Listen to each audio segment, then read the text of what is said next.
इससे पिछली क्लास में हमने संकुलों में रंग देखा था और उसके बाद आगे बताया था कि उपसय संयोजक यौगिकों में समावेता बाकी।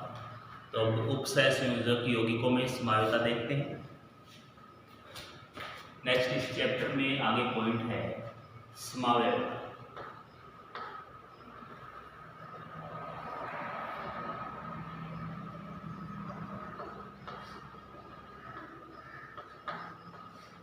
आइसोमेरिज्म। तो समावेता नाम से स्पष्ट है, समा यानी कि समान, कि ऐसे यौगिक होंगे जो किसी न किसी अवस्था में समान अवश्य होंगे। सबसे पहले समावेता की परिभाषा है कि दो या दो से अधिक वे यौगिक जिनका अणुसूत्र समान हो परंतु संरचना या त्रिविमीय व्यवस्था भिन्न हो, समावयवी कहलाते हैं एवं यह परिघटना जो है वो समावेता कहलाती है।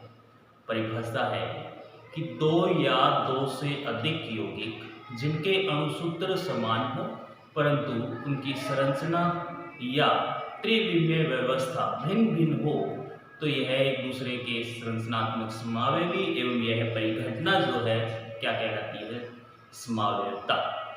अब समावयवता की तो परिभाषा ये होगी कि इस कंप्लीट जितनी पूरी समावयवता है उसमें अणुसूत्र हमेशा क्या रहेगा, समान। अणुसूत्र समान रहेगा हमेशा। अब अणुसूत्र समान रहता है तो अणुभार भी समान होगा, अणुभार भी क्या होगा, समान। अंतर सिर्फ आएगा, इसमें इस परिभाषा में बोला है अणुसूत्र समान, लेकिन या तो संरचना सूत्र अलग हो, यानी कि उसको बनाने का जो तरीका है संरचना उसकी वो अलग हो सकती है, या त्रिविमीय व्यवस्था जो है वो भिन्न भिन्न हो सकती है।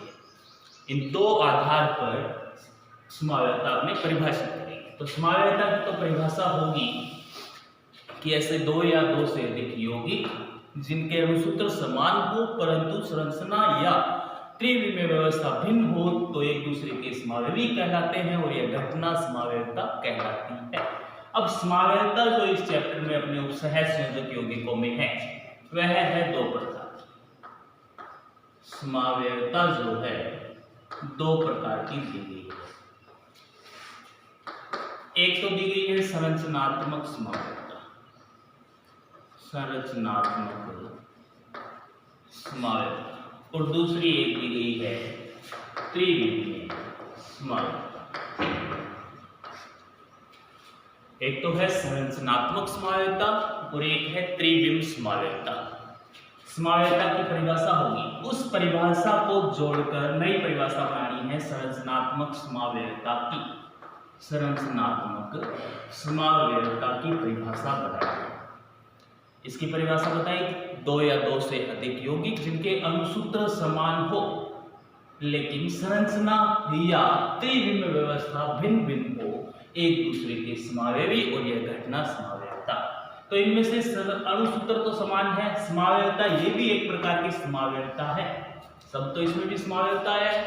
अब है एक प्रकार समावयवता है तो अणुसूत्र तो समान होगा, क्योंकि ये भी एक क्या है, समावयवता। यहाँ ऊपर समावयवता बताया, अणुसूत्र क्या होगा, समान। अणुसूत्र समान। अब अणुसूत्र समान होने के बाद इसमें क्या भिन्नता है? भिन्नता नाम से स्पष्ट है। जो नाम दे रखा है संरचनात्मक, आगे से परिभाषा के अंदर ये ऊपर समावयवता की परिभाषा से ही इसकी परिभाषा बनाई, क्योंकि ऐसी समावयवता या सीधी स्टार्ट करेंगे, दो या दो से अधिक ऐसे यौगिक जिनका अणुसूत्र समान हो परंतु संरचना में भिन्नता हो, कौन सी समावयवता कहलाती है, संरचनात्मक समावयवता। बस समावयवता की परिभाषा में से एक शब्द हटाना है, अथवा त्रिविमीय। परिभाषा है दो या दो से अधिक यौगिक जिनके अणुसूत्र समान हो परंतु संरचना सूत्र भिन्न भिन्न हो, एक दूसरे के संरचनात्मक समावयवी कहलाते हैं, तथा यह परिघटना संरचनात्मक समावयवता कहलाती है। ये होगी आपके पास संरचनात्मक समावेयता की परिभाषा। समावेयता के अंदर दो शब्द आ रहे थे, संरचनात्मक और त्रिविम। उनमें से त्रिविम को अलग कर दिया, संरचनात्मक को अलग कर दिया, तो दो प्रकार निकालिए। दूसरी त्रिविम की परिभाषा, अब संरचनात्मक परिभाषा बनाई है तो त्रिविम बार निकाल दिया, त्रिविम परिभाषा आनी है तो इन दोनों को समान ले लें। इन दोनों को समान लेंगे तो परिभाषा होगी दो या दो से अधिक यौगिक जिनके अणुसूत्र समान हो एवं संरचना सूत्र भी समान हो परंतु त्रिविमीय व्यवस्था भिन्न भिन्न हो। एक त्रिविम के अंदर उसके अंदर क्या आएगा, अंतर। तो ऐसे समावेयता जो होंगे एक दूसरे के यौगिक जो है वो कैसे होंगे, त्रिविम समावेवी, और यह घटना क्या कहलाएगी, त्रिविम समावेयता। यह घटना कहलाएगी त्रिविम समावेयता। तो पहली परिभाषा तो समावेयता की थी, जिस एक परिभाषा से दो बन गई अलग अलग, एक तो संरचनात्मक समावेयता है, एक त्रिविम समावेयता है। संरचनात्मक में बताया है दो या दो से अधिक यौगिक, कम से कम दो होंगे तभी तो एक दूसरे के समान हो सकते हैं, कम से कम दो तो आएंगे। तो दो या दो से अधिक यौगिक जिनके अणुसूत्र समान हो, यहां तक जो लाइन बोली है वो सारी समावेयता, कोई भी समावेयता हो सब में आए। परिभाषा है दो या दो से अधिक यौगिक जिनके अणुसूत्र समान हो परंतु संरचनात्मक सूत्र भिन्न भिन्न हो, संरचनात्मक समावेयता कहलाती है। इस साइड है दो या दो से अधिक यौगिक जिनके अणुसूत्र समान हो एवं संरचना सूत्र भी समान हो परंतु त्रिविम व्यवस्था भिन्न भिन्न हो, तो ऐसे यौगिक एक दूसरे की त्रिविम समावेवी तथा एवं परिघटना त्रिविम समावेयता कहलाती है। ये होगी आपकी संरचनात्मक समावेयता की परिभाषा और त्रिविम समावेयता की परिभाषा। इसके बाद है कि संरचनात्मक समावेयता है कितने प्रकार की। तो संरचनात्मक समावेयता को 6 भागों में बांटा गया है। अब संरचनात्मक समावेयता इसके अंदर है उप सहसंयोजक यौगिकों में 6 भाग है दिए हुए। तो पहला है वो है आयनन समावेयता, आयनन समावेयता।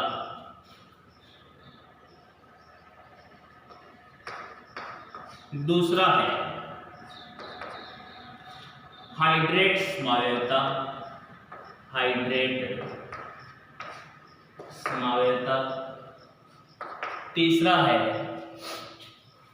बंधक समावेयता, बंधक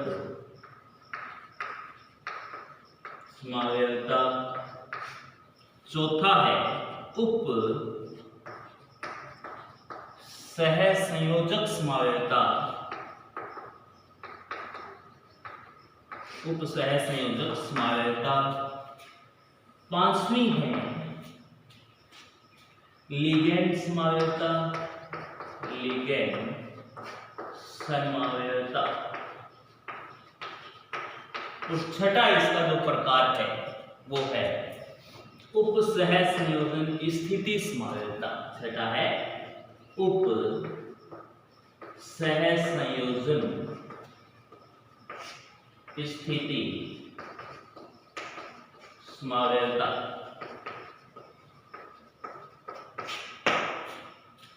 तो सबसे पहले समावेयता के अंदर दो प्रकार है। दो प्रकार में पहला संरचनात्मक समावेयता जो है उसमें 6 प्रकार है, आयनन समावेयता, हाइड्रेट समावेयता, बंधक समावेयता, उप सहसंयोजक समावेयता, लिगैंड समावेयता, उप सहसंयोजन स्थिति समावेयता। सबसे पहले ये पढ़ी जाएगी 6। उसके बाद त्रिविम समावेयता जो है यह कितने प्रकार की है। अब त्रिविम समावेयता भी 2 प्रकार की है। कौन कौन सी है 2 प्रकार त्रिविम समावेयता में। पहला है ज्यामिति समावेयता, ज्यामिति समावेयता, ज्यामिति समावेयता। दूसरा है प्रकाशिकी समावेयता, प्रकाशिकी समावेयता। तो कुल मिलाकर 6 और 2 8 प्रकार की समावेयता पढ़नी है। अब इसमें ज्यामितीय समावयवता जो है ये कौन कौन से यौगिक दर्शाते हैं, ये भी याद रखिएगा कि ज्यामितीय समावयवता जो है समन्वय संख्या 4 में तो वर्ग समतुल्य दर्शाएंगे, वर्ग समतुल्य, और समन्वय संख्या 6 में अष्टफलकीय भी दर्शाएंगे, अष्टफलकीय यौगिक भी यह समावयवता प्रदर्शित करेंगे। लेकिन समन्वय संख्या 4 में 6 में तो एक या प्रतिबंधी अष्टफलकीय जो ये दोनों दर्शाएंगे, जो प्रकाशिक जो है ये भी अष्टफलकीय दर्शाएंगे, अष्टफलकीय। लेकिन वर्ग समतुल्य तो दर्शा दी ज्यामिति ने, और चतुष्फलकीय जो है एक और वो कौन दर्शाएगा, प्रकाशिकी समावयवता। यहां पर है चतुष्फलकीय, ज्यामितीय समावयवता, प्रकाशिक समावयवता। ज्यामिति जो है समन्वय संख्या 4 में वर्ग समतुल्य शंकु जो होंगे वही दर्शाएंगे, और अष्टफलकीय जो है वो दोनों में है। अष्टफलकीय के संकुल जो है वो ज्यामितीय समावयवता भी दर्शाएंगे और प्रकाशिक समावयवता भी दर्शाएंगे। लेकिन वर्ग समतुल्य जो है वो प्रकाशिक नहीं दर्शाएगा, और चतुष्फलकीय जो है ज्यामितीय समावयवता नहीं दर्शाएगी। इसके बाद सबसे पहले आते हैं संरचनात्मक समावयवता की परिभाषा होगी। इसके अंदर पहली है आयनन समावयवता। तो ये कुल मिला के 6 और 2 8 प्रकार की परिभाषा और इनके एग्जाम्पल्स है बच्चे। तो सबसे पहले है आयनन समावयवता।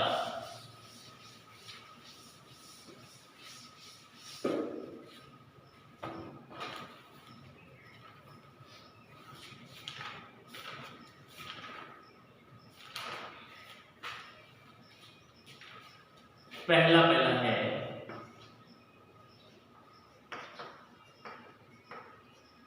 आयनन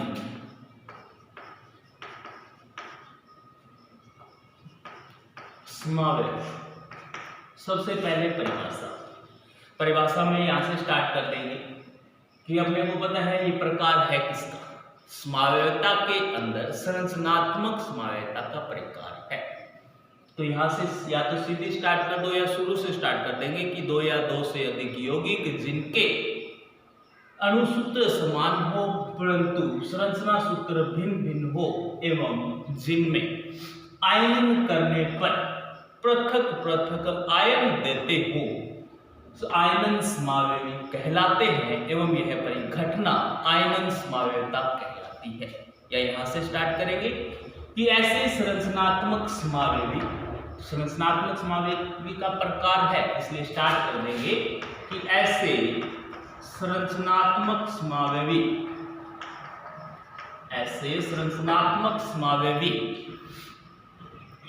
जिन्हें जल द्वारा आयन करवाने पर भिन्न भिन्न आयन प्राप्त होते हैं या भिन्न भिन्न आयन देते हैं, एक दूसरे के आयनन समावयवी कहलाते हैं और यह परिघटना आयनन समावयवता कहलाती है।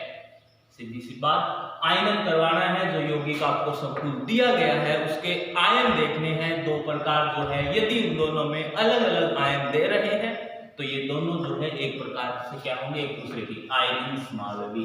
एग्जाम्पल से स्पष्ट हो जाएगा। जैसे एग्जाम्पल पहला दे रखा है, इसके अंदर CONH3 का होल 5, CONH3 का होल 5 BrSO4, ये आपको एक अणुसूत्र दिया हुआ है। तो सबसे पहली बात, समावयवी है तो अणुसूत्र तो हमेशा समान रहेगा। तो अणुसूत्र है, इससे आप 2 समावयवी बनाओ और बनाने कौन से है, आयनन समावयवी। तो परिभाषा अनुसार आपको ऐसे 2 संकुल बनाने हैं इससे, जिन 2 अलग अलग जो संकुल होंगे उन संकुलों का आयनन कराने पर दोनों संकुलों में भिन्न भिन्न क्या प्राप्त हो आपके पास, आयन। तो 2 प्रकार के संकुल बना सकते हैं। तो पहला तो इसे ये बना लो, CONH3 का होल 5, और बनाने का तरीका देख लो पहले तो। लगभग अमूमन कोबाल्ट जो है समन्वय संख्या 6 दर्शाया गया है। क्योंकि 5 और 2 7 कुल मिलाकर आपको लिगैंड दिए हैं। बाहर भी अपने रख सकते हैं, तो अमूमन एक लिगैंड जो होता है बाहर रहता है लगभग। यदि संख्या में एक से अधिक है तो ज्यादा रह सकता है। तो यहाँ पर Br को अंदर ले लो, होल ब्रैकेट। अब अंदर समन्वय मंडल में संख्या कितनी होगी? 5 तो अमोनिया हो गई, एक Br, कुल 6 लिगैंड अंदर ले लिए। तो SO4 कहाँ रह गया आपका? बाहर हो गया SO4 बाहर। दूसरा आप क्या बना सकते हो कि इस Br को बाहर कर दो और SO4 को कहाँ ले लो? अंदर। तो CO NH3 जो है इसकी संख्या तो 5 ही रहेगी, नहीं बदलेंगी, लेकिन ऋणात्मक आवेश वाले जो लिगैंड है, एक ये और एक ये, इसको अंदर बाहर कर सकते हैं। तो सल्फेट को अंदर ले लो और Br को कहां कर दिया? बाहर। अब इनका आयनन मैंने आपको करके पहले बताया था कि 2 भाग हैं, एक समन्वय मंडल होता है तो दूसरा आयनन मंडल होता है। बाहर जो होता है वो आयनन मंडल होता है, अंदर जो होता है वो समन्वय मंडल होता है। और अंदर से कभी भी समन्वय मंडल आयनित नहीं होता, पूर्णतया सिर्फ बाहर से ही होगा, यही तो बताया था। अब इसके अंदर आयनन यदि करेंगे इस यौगिक से, ये जो संकुल बनाया है आपने, इसका आयनन करोगे तो एक तो बनेगा CO NH3 का होल 5 Br होल ब्रैकेट। अब इस होल ब्रैकेट के ऊपर प्लस माइनस लगा सकते हैं, बाकी कोई भी आयन नहीं बनेगा, अंदर से कोई बाहर नहीं निकलेगा, ये सेम रहेगा अंदर। तो SO4 जो है इसके ऊपर आवेश कौन सा होता है? SO4 इसके ऊपर आवेश कौन सा होता है? -2 का होता है सल्फेट पर आवेश। अब SO4 पर आवेश -2 कैसे होता है? आपको पता है सल्फर जो है ऑक्सीजन ग्रुप जो है उसका एक मेंबर है, और सल्फर के बाह्यतम कोश में इलेक्ट्रॉन कितने होते हैं? 6 इलेक्ट्रॉन। लेकिन इसके साथ ऑक्सीजन जोड़नी कितनी है? 4। और एक ऑक्सीजन कितने इलेक्ट्रॉनों के साथ जुड़ती है? 2 के साथ। तो आपने सल्फर के पास 6 इलेक्ट्रॉन थे, एक जोड़ दी, दूसरी भी जोड़ दी ये लोग, लेकिन अब सल्फर के पास 2 इलेक्ट्रॉन बचे, 4 का तो सल्फर ने यूज कर लिया, 2 बचे, और ऑक्सीजन भी जोड़नी कितनी है? 2। तो एक से एक ऑक्सीजन जोड़ो और एक ऑक्सीजन पर नेगेटिव लगा दो, यानी कि एक ऋणात्मक आवेश से दोगे तो ये सिंगल बंध बना सकती है। एक वापस से ऑक्सीजन और इसके ऊपर भी क्या लगा दो? नेगेटिव। या ऐसे न बनाओ तो सल्फर जो है इसके साथ सारे के सारे ऑक्सीजन के डबल बंध दिखा दो, 4 ये दिखा दिए। अब ये 4 डबल बंध कहां से आए? -2, यानी कि 2 इलेक्ट्रॉन अपने सल्फर को देंगे तभी तो ये 8 बंध बना सकता है, क्योंकि 6 तो इलेक्ट्रॉन इसके पास थे और 2 की इसके पास कमी थी, तो इसको 2 इलेक्ट्रॉन और अपने देंगे तो होल के ऊपर क्या लगा देंगे अपने? -2। तो यहां से SO4 के ऊपर आवेश कितना आता है? -2। तो SO4 के ऊपर आवेश -2 आएगा तो इसके ऊपर कितना आएगा? ये सारों को पता है कि इसके पैर में जितना आवेश है, इसके पैर में जितनी संख्या है वो यहाँ, और इसके पैर में जो है वो यहाँ। तो सल्फेट जो है ये तो रहता है SO4 नेगेटिव। यहाँ पैरों में संख्या 1 है, तो इसका मतलब 1 लाने के लिए यहाँ कितनी संख्या लिखी जाएगी? 2, क्योंकि 2 से 2 कैंसिल हो जाएगी तो 1 बचेगा, तो इसके ऊपर लगा देंगे हमने +2। एक तो आयन ये बनेगा, दूसरा आयन ये बनेगा। अब इस दूसरे संकुल यौगिक में आयन कौन सा बनेगा? इसको आयनित करवाएंगे तो Br जो है इसके ऊपर आवेश कौन सा होता है? -1। तो एक तो बनेगा CO NH3 का होल 5 SO4। अब पॉजिटिव आएगा या नेगेटिव? पॉजिटिव। और Br पर अकेला जो है उस पर क्या आएगा? माइनस। तो इसमें तो ये 2 आयन बने हैं और इस संकुल से ये 2। हालांकि बनाया एक ही अणुसूत्र से है और 2 अलग अलग प्रकार के संकुल बना लिए, और दोनों अलग अलग में ये जो आयन बना रहे हो आप, ये दोनों क्या है? अलग अलग। इसलिए ये दोनों जो आपने संकुल बनाए हैं इस अणुसूत्र से, ये दोनों एक दूसरे के क्या है? आयनन समावयवी। और यह परिघटना जो पूरा प्रक्रम होगा यह क्या कहलाएगा? आयनन समावयवता। अब इसके अंदर एक बात ये याद रखनी है कि ये जो है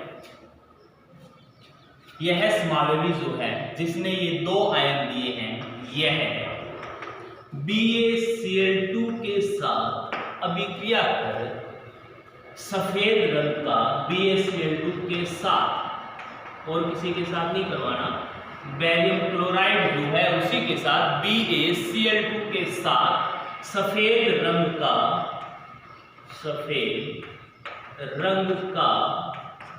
BaSO4 बैरियम सल्फेट अवक्षेप देता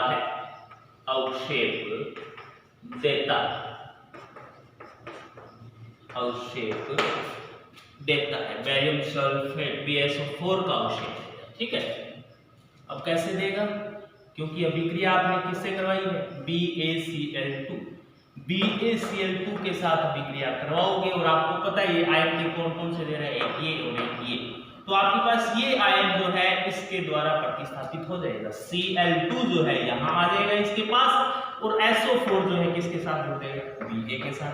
Ba के साथ SO4 जुड़ेगा तो क्या बनेगा? BaSO4। बैरियम सल्फेट जो है ये सफेद रंग का अवक्षेप लेकर उत्पन्न होगा।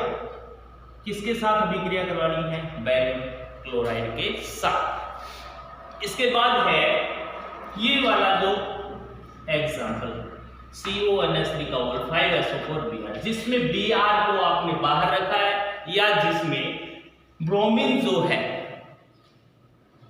एक आयन के रूप में उत्पन्न होगा। इसकी अभिक्रिया जो है, ये जो समावयवी है इसकी अभिक्रिया यदि आप AgNO3 के साथ करवाओगे, AgNO3 के साथ करवाओगे तो आपको क्या उत्पन्न होगा? हल्के पीले रंग का।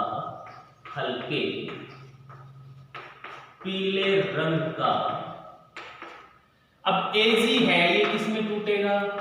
Ag पॉजिटिव और NO3 नेगेटिव में। तो Ag पॉजिटिव जो है यहां से Br नेगेटिव के साथ योग करके क्या बना देगा? AgBr का अवक्षेप देता है। रंग कौन सा बता दिया? हल्के पीले रंग का AgBr का अवक्षेप देता है।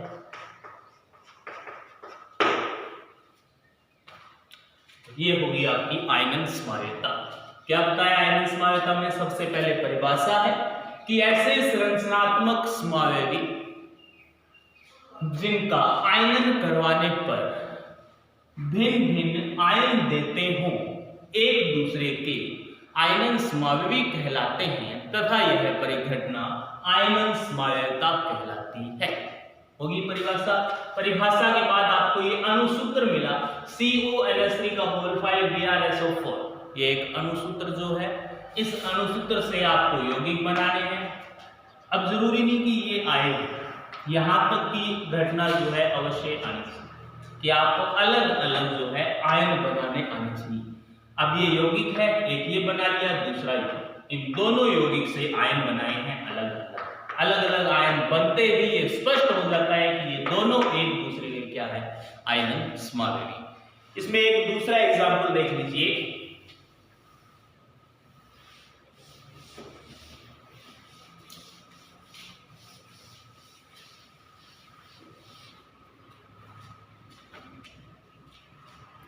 एग्जांपल है, अणुसूत्र दिया गया है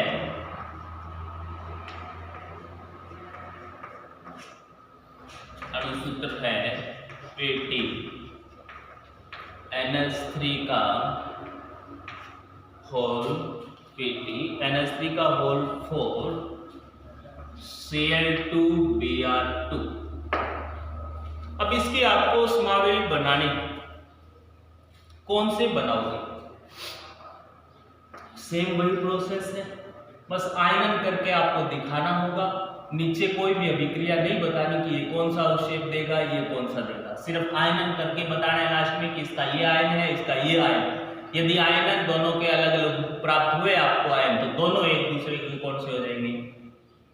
आयनन समावयवी। तो यहाँ पर PTNS3 का होल 4, 4 2 6 और 2 8 लिगेंड दे रखे आपको कितने प्रकार के, 8 प्रकार के। दो बाहर लगभग हमेशा याद रखना, बाहर जो अपने रखते हैं वो एक प्रकार का लिगेंड हो, अंदर तो समन्वय मंडल के कई प्रकार के हो सकते हैं लेकिन बाहर एक प्रकार का लिगेंड होना चाहिए।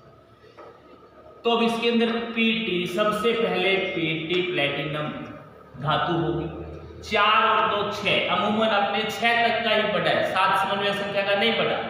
तो 4 NS3 का होल 4 अंदर ले लिया पूरा का पूरा, Cl2 को भी अंदर ले लिया, तो बाहर कौन सा बच गया अपने आप, Br2।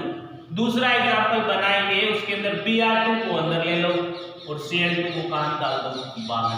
तो दूसरा एग्जांपल हो गया PT NS3 का होल 4, Br2 अंदर हो गया, Cl2 कहां आ गया, बाहर।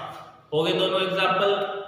दोनों में समन्वय संख्या बराबर रखना, ये भी याद। इसमें समन्वय संख्या 6 है, इसमें भी समन्वय संख्या कितनी है, 6। अब इसके बाद है आयनन करके दिखाना है। अब जरूर ये नहीं कि 2 एग्जांपल बना दिए इतना ही नहीं होगा, इसके बाद आयनन जरूर करना है। इन दोनों का आयनन करेंगे तो सीधी सी बात, ये Br नेगेटिव में टूटेगा, लेकिन आयन कितने बनेंगे इसके Br के नेगेटिव, 2 आयन 2 बनेंगे, लेकिन होल में इसमें ब्रैकेट में है कितना, 1। तो इसके ऊपर आवेश कितना आएगा, माइनस, प्लस का आएगा या माइनस का, इसके ऊपर आवेश आएगा प्लस का 2। तो सबसे पहले प्लेटिनम NS3 का होल 4 Cl2, यही है, इसके ऊपर आवेश आएगा प्लस में, लेकिन आएगा कितना वो इस पर डिपेंड करेगा।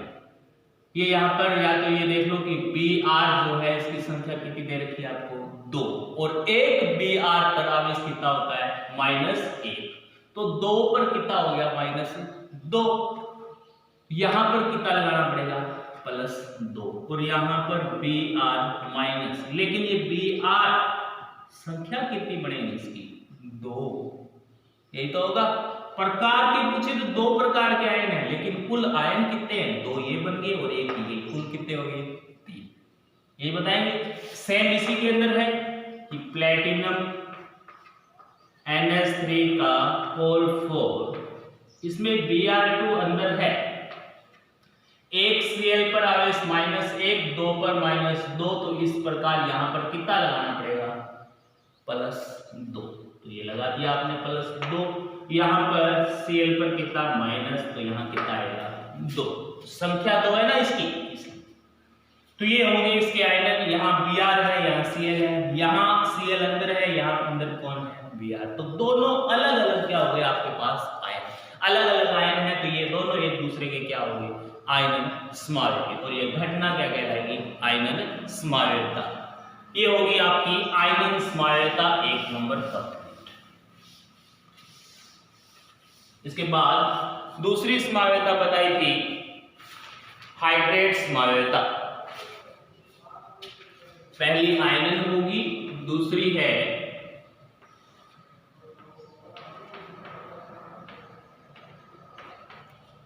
हाइड्रेट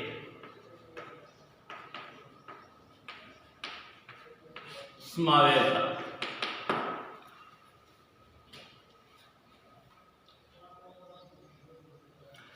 नाम से स्पष्ट है, हाइड्रेट का मतलब क्या होता है, जल के अणु। हाइड्रेट होता है जल, जल के अणुओं के कारण समावेशता प्रकट होगी। अब जल के अणुओं की जो संख्या है उसके कारण आयनों की ये जो क्या है, समावेशता प्रकट होगी। समावेशता वही है, वापस से परिभाषा, कि ऐसे संरचनात्मक समावेशी जिनमें जल के अणुओं की संख्या समन्वय मंडल एवं आयनन मंडल में भिन्न भिन्न हो। क्या लिखा है, नाम आया है कि समन्वय मंडल में, समन्वय मंडल एवं आयनिक मंडल में, दोनों में, आयनिक मंडल में H2O जो है जल के अणुओं की संख्या भिन्न भिन्न हो, H2O भिन्न भिन्न। यदि अलग अलग होंगे तो ये समावयवता जो है कौन सी कहलाएगी? हाइड्रेट समावयवता। एग्जाम्पल से देख लो। एग्जाम्पल आपको इसमें दिया गया है CrCl3.6H2O। अब CrCl3.6H2O जो है इसके समावयवी बनानी आपको हाइड्रेट, और हाइड्रेट की परिभाषा जो है वो बताई है कि ऐसे संरचनात्मक समावयवी जिसमें समन्वय मंडल एवं आयनिक मंडल में H2O के अणुओं की संख्या जो है वो क्या होनी चाहिए? भिन्न भिन्न। H2O जल के अणुओं की संख्या समान नहीं होनी चाहिए, ठीक है। अब CrCl3 जो है 3 तो लिगेंड दे दिए कि कौन से हैं? Cl, और 6 कौन से दे दिए? H2O। लेकिन आपने अमूमन या तो 4 संख्या वाले लिगेंड या संकुल पढ़े हैं और या कौन से पढ़े हैं? 6। तो अपने 6 वाले बनाएंगे। कितने बन सकते हैं वो इस पर डिपेंड करेगा कि जब तक संख्या बराबर नहीं आती तब तक चलते रहो। कि एक तो CrCl3 जो है Cl3 जो है इसको पूर्णतः आपने कहां ले लें? बाहर। और H2O जल के अणु जो है इसको कहां ले लें? तो पहला है CrH2O का होल क्या है? 6 होगी समन्वय संख्या इसकी 6। Cl3 जो है इसको निकाल दो कहां? बाहर। निकाल दिया। दूसरा एग्जांपल, अब दूसरा इसका एग्जांपल यदि हाइड्रेट समावयवता का बनाना है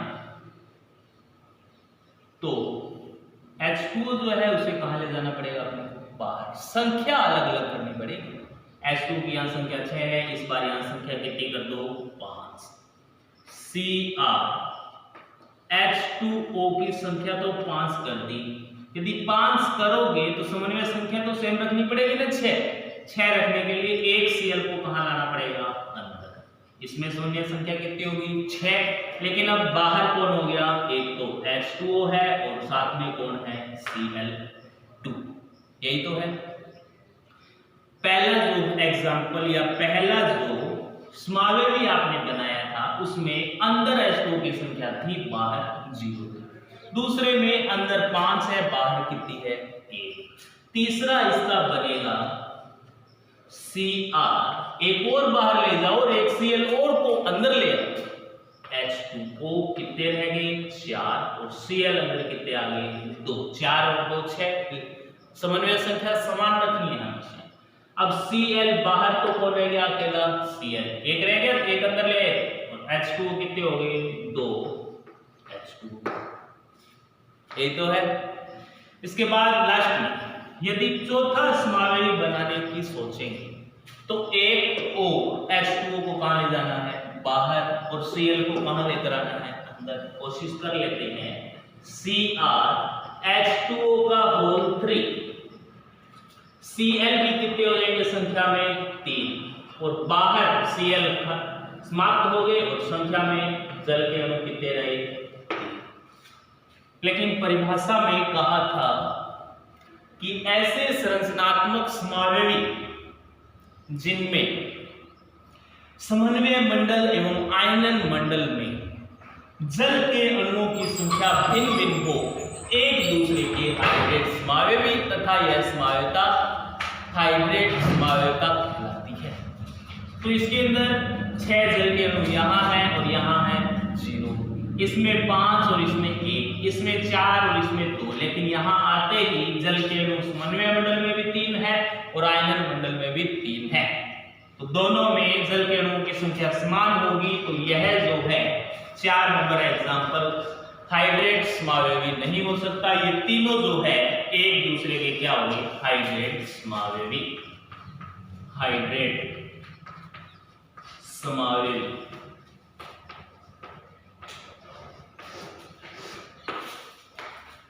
ये होगी हाइड्रेट समावयवता। वापस से एक बार परिभाषा है कि ऐसे संरचनात्मक समावयवी जिनमें समन्वय मंडल एवं आयनन मंडल में जल के अणुओं की संख्या भिन्न भिन्न हो, एक दूसरे के हाइड्रेट समावयवी तथा यह घटना हाइड्रेट समावयवता कहलाती है। एग्जाम्पल दिया गया है ये। लेकिन ये चौथा जो है इसमें H2O की संख्या इसमें भी 3 है, इसमें भी 3, दोनों भाग में 3 होने के कारण ये है हाइड्रेट समावयवी नहीं होगा इन तीनों का। ये तीन एक दूसरे के हाइड्रेट समावयवी है। ये होगी आपकी हाइड्रेट समावयवता। पहली थी आयनन, अब तीसरी है बंधक समावयवता।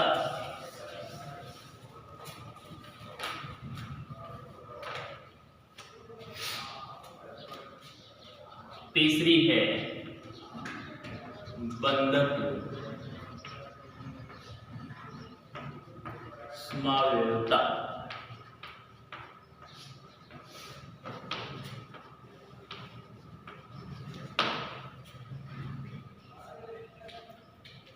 तो बंधक समावयवता की परिभाषा है ऐसे संरचनात्मक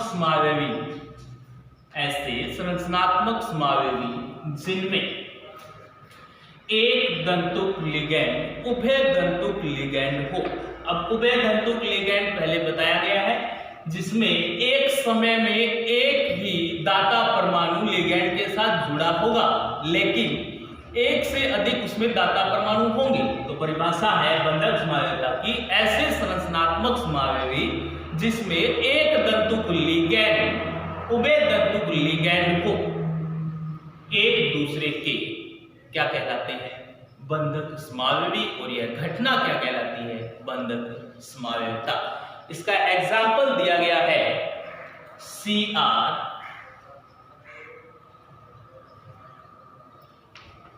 H2O का होल 5 है, Cn है और एक आपको दे दिया Cl2।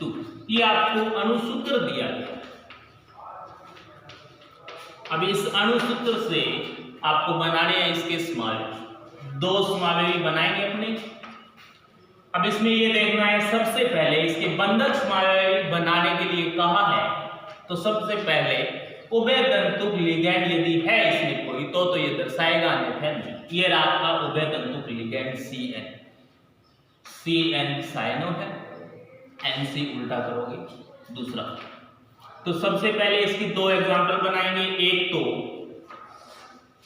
Cr H2O जो है इसकी संख्या होगी कितनी? 5।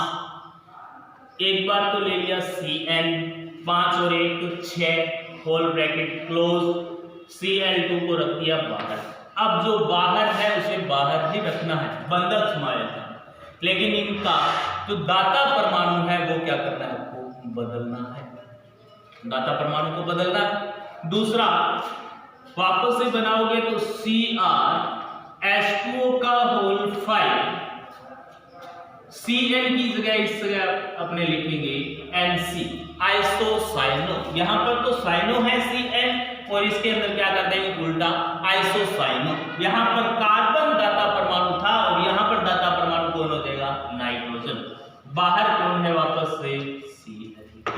ये एक दूसरे के क्या हो गए?